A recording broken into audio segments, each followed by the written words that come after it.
So shall we just jump right into it?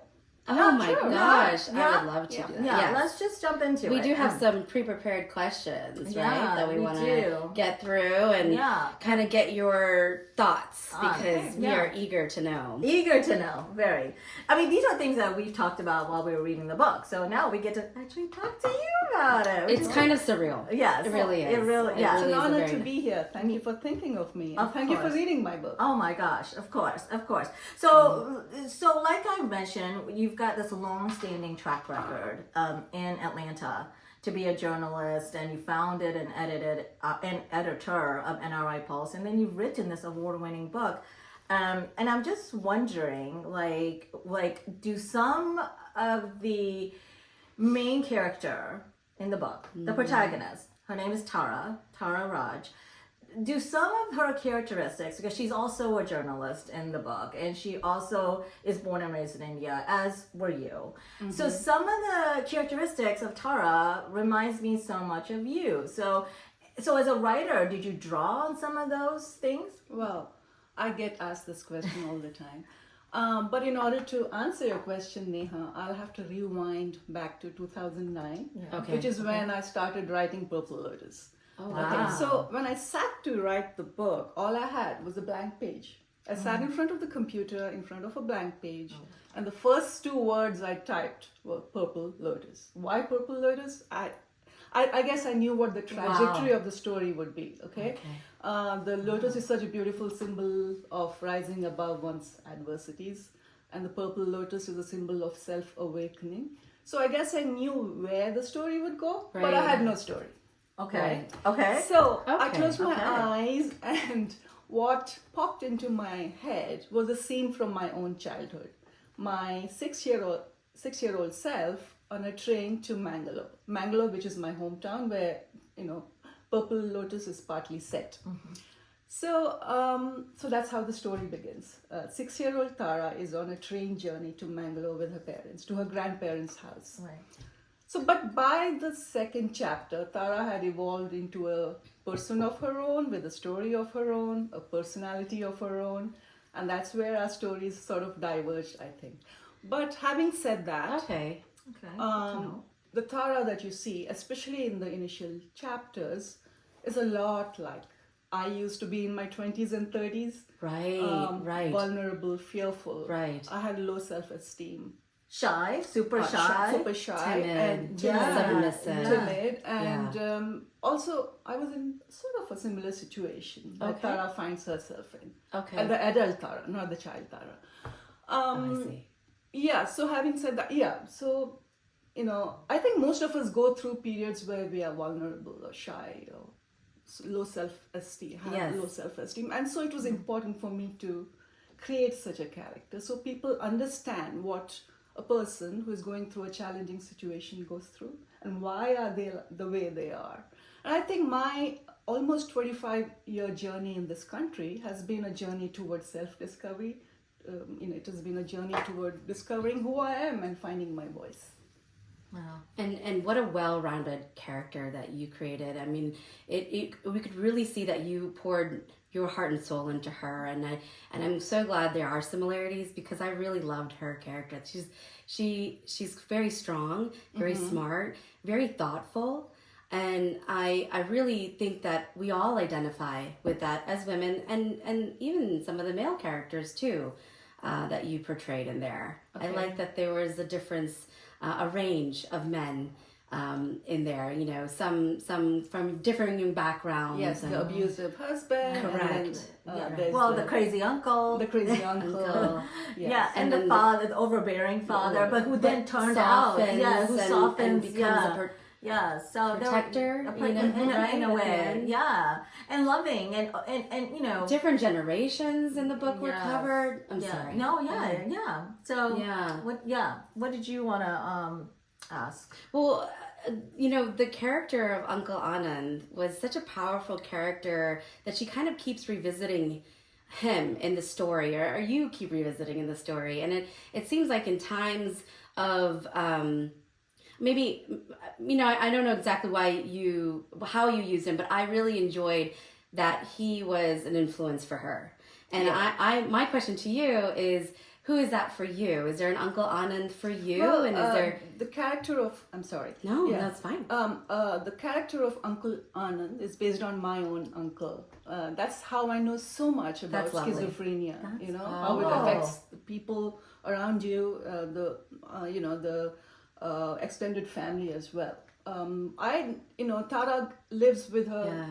uncle and her grandparents for 7 years. Well, that's not from my life, but I've seen this uncle from afar, and I know how it has affected his own family.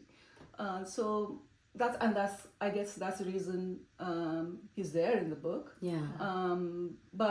And it was also important for me to talk about mental health. Yes. That was Right. very well Yes. highlighted in Yes. this book. Yes. But going back to your question, who was that influence for me? I think Yes. it was my brother. My brother was an avid reader, Okay. and he had, our house used to be filled with books. And when I was about 7 or 8, he said, "Why aren't you reading these books?" Right. And so I very nervously picked up my first book. I think it was Enid Blyton's The Faraway Tree. Okay. And I read it, and I loved Which it. is also the book that Tara Yes, it reads is. in Yes. her book. Yes. Yeah, so Yes. there are many parallels Many between parallels. what you draw Yeah. from your life. Yes, Yes, yes. yes. Oh, yeah. No detail gets past us. I just realized that. I just realized that. You're sharp. Yes, we Yes. soaked up We did. your book. Okay. We And- really loved Yeah, it. I see that. I see that. Yeah. So it really, and I don't mean to interrupt you, and I'll let you finish your point, but I guess I just want to harp on what Shalini said earlier. It really did impact us because we talk about the resounding themes in your book on almost a weekly basis within our podcast. So that's why the themes and what you talk about and the subjects you bring up are so important and relevant to us. So Rising above desolation, finding strength within your own self. I mean, there was a moment in the book where, and I don't want to ruin it for the listeners, but I just want to say bravo on really kind of parsing and detailing out how important it is to find peace within yourself and then moving forward. Is that a good way of putting it? Yes, Yeah. absolutely. Yes. And that is so important, leaning into yourself and finding that peace, finding the strength within yourself. Oh That's my so gosh. important. Yes. On a daily basis. On a daily Yeah. basis. I mean, even swore. writing this book, Yes. you must have had to work through. I'd quite a love to talk lot. about the challenge of writing the book maybe later. Oh no! Well, no, this please. is the perfect This is the perfect opportunity to talk This about. this is the podcast. Yes, to talk about your Because- challenges and how you rise above them. Absolutely, Yes, we love please. you. So, to share. like I said, I started writing the book in 2009, right? And I thought I was going to write this book and sell 5 million copies. Right. And I would win the Man Booker Award. But of course, it didn't happen that way. The publishing industry, especially when I started pitching back in 2012, I think that's when I started pitching the book. The publishing industry was not open to diverse voices. It was not open to. It was a very whitewashed Right, industry. right. There's no other way of putting it. And so I would I would keep writing a new draft and then pitching it to agents, and I would receive all these rejections. I Yeah. think I must have received enough rejections to plaster a whole wall, like I like to say. Wow. And I've gone to bed crying. It took 10 whole years to find a publisher, and ultimately 2019. So ultimately, when I found a publisher, it was not through a literary agent, which is the norm in the publishing industry, but because my manuscript won a manuscript contest, which is open annually to women of color. It's hosted by She Writes Press, my wonderful publisher. So that's how my book got published in the end. And now that the book is out, it has resonated with all kinds of readers. Right. Right. So, but that's the story. And Yes. so it was a very, very challenging endeavor. But it is those moments of like 10 years. It was your baby, and somebody is rejecting Yes. your baby, Yes. and that's got to be devastating. And It was to work through devastating. that. Yes. And I mean, it's great to see you on this side of it, but Man, that's a lot of strength. That is incredible. Talk about a journey and a half to persevere through, to have the tenacity to just keep on, keeping on. Absolutely. And to not throw in the towel, to keep believing, to keep having the faith.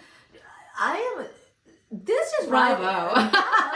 Bravo. But this just rises for me, or maybe for us, it rises the book to another level for me. I didn't know the backstory. Me either. But also, this journey is not unique to me. A lot of authors go through it. Right. Well, maybe not 10 years, but definitely several years and several drafts before we make it. Right. But it's especially hard for women of color.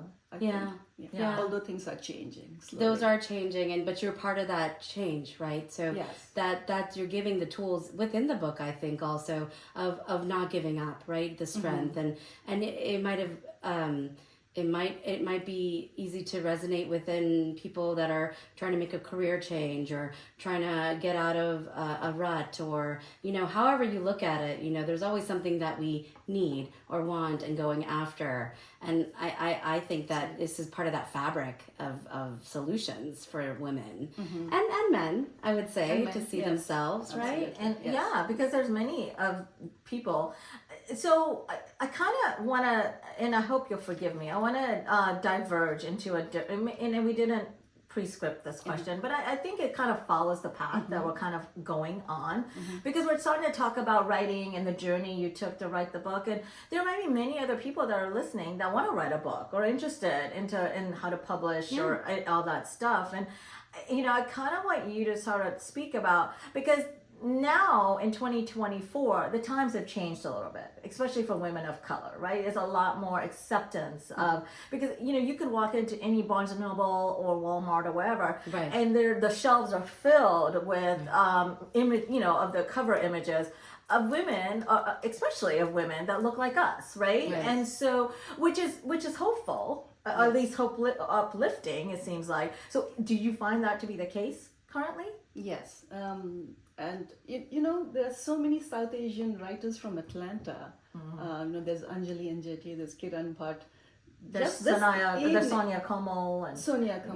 And just this evening, Purple Kapoor is having a book launch. Which I think is wonderful. That's 5-6 That's wonderful. South Asian authors from Atlanta. That's great. So I do believe that the publishing industry is changing. But I hope this is a permanent change and not a trend. I think it is. I think it's headed in that direction. There's a lot of strong voices out there. I think once the audience has tasted the rhetoric, they want to hear more, and not just the month of February or the month of March. Exactly. 1 month a year. Or October, South Asian month, or, right? Or when I go to India, or when I go to a different country, I get to read the book. It's global. Yeah. It's I don't think it's fleeting. I hope.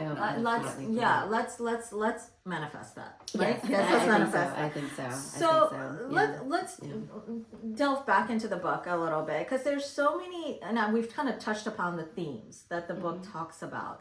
But can you talk about, did you when you set out to write the book, and I know you mentioned that you started with a blank canvas, but did you want to explore all these themes that you kind of went into of the of broken marriages and of the immigrant journey and all of these different mental health and the using the strength from within? And there was one point in the story where Tara, again the main character, goes to a temple. And when Shalini and I read this, we both paused. We really did. And talked about it, because it was a turning point for her. Yes, and I think I think the temple in our culture, the Indian culture, is such a foundational place for people to sort of go to. I mean, did you mean for it to be like that, or what was? Well,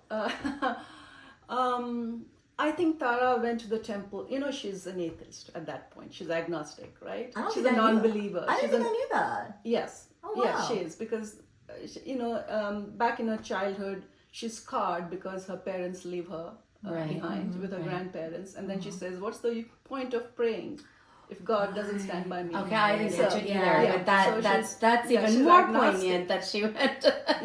She calls herself a non-believer, But then each time she's in trouble, she either goes to the church or she goes to the temple. That's right. Seeking peace. That's right. After the abusive episodes or yes, just being turned away from her husband. She wants, when each time she's looking for some peace, she goes to the temple. That was a constant pillar for her. Yes. That's so interesting. That is so I interesting. guess the faith that she has, it doesn't go away. Correct. Even though she thinks she's a non-believer.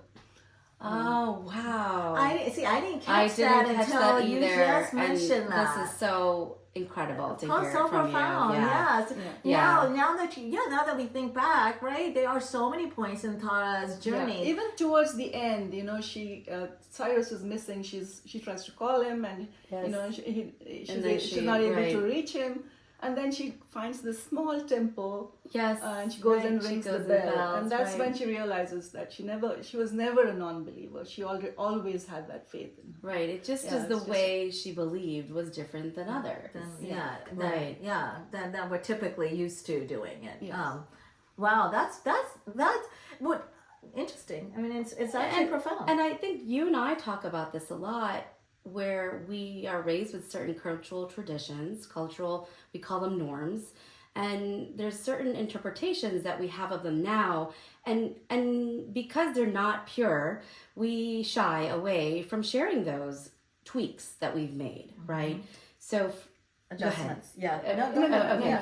So for me, it was a way that I would feel a little ashamed is the right word for me to go to the temple, because I wasn't always going. I wasn't constantly going. I was always leaning on it only when I needed it. Right? But that's not what religion is, and that's not what faith is, and I don't want to, digress and talk about that, but that was a tool that I was presented as a way of pausing, as a way of creating a change in my psyche or bringing peace to myself. So why not? It's okay to do that. Absolutely. Right. Normalize it. I think faith is between you and whoever is up there. Yeah, whatever you believe in. Yeah. And another cultural norm that, and I mentioned to Neha as well, is when her mother tells her that she's a Shastriya. She's a warrior. That's the Kshatriya, excuse me. And I believe it was in the context of her making her daughter realize that she has the strength to get up and go to the battle again, and she's strong and not to quit.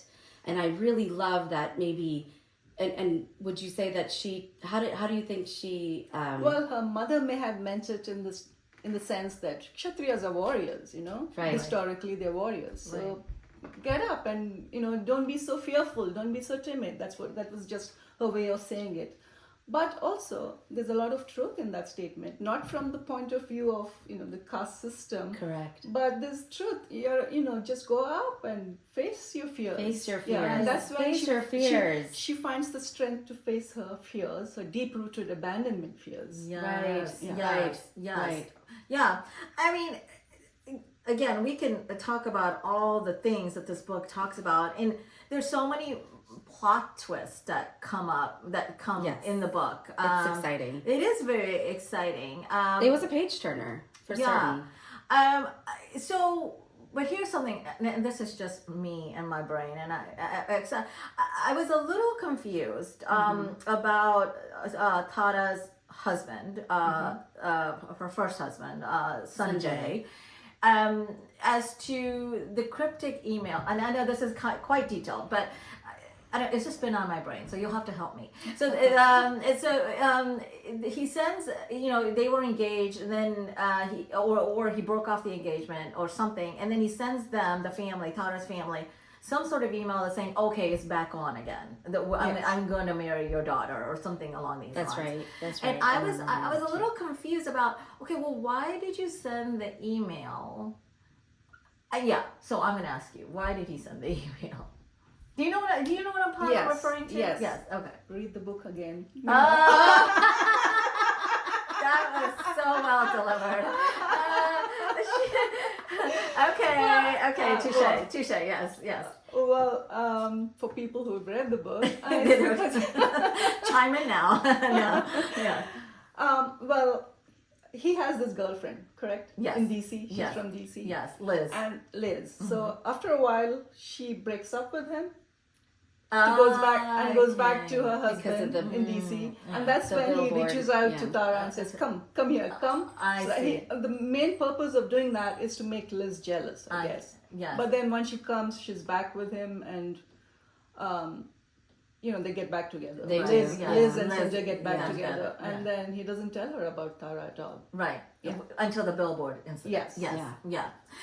Another interesting twist in the book was when Tara gets discovered, and I say this in air quotes, at a global mall, which is like this sort of Indian hangout restaurant mall yes. in Atlanta, and I found that to be such a delicious part in that book. I savored it because for a young lady to have very little self-esteem, to be in a marriage that did not serve her at all, and having these deep-rooted fears of alienation and isolation, for some stranger to walk up to her and say, "You're one of the most beautiful faces I've ever seen."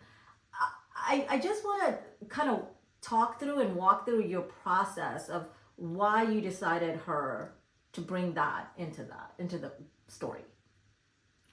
Well, a lot of times, how we perceive ourselves may not be how others perceive us. Correct. Yes. And I think that's one of the reasons why this particular, and it might have been based on somebody I know, something that actually happened to someone I know. Can we cut this part, please? Oh, Absolutely. sure. Because I'm like, Yes. Sure. Yeah, absolutely. Sure. Absolutely. Let's go. I'm just gonna, yeah, Yeah. we're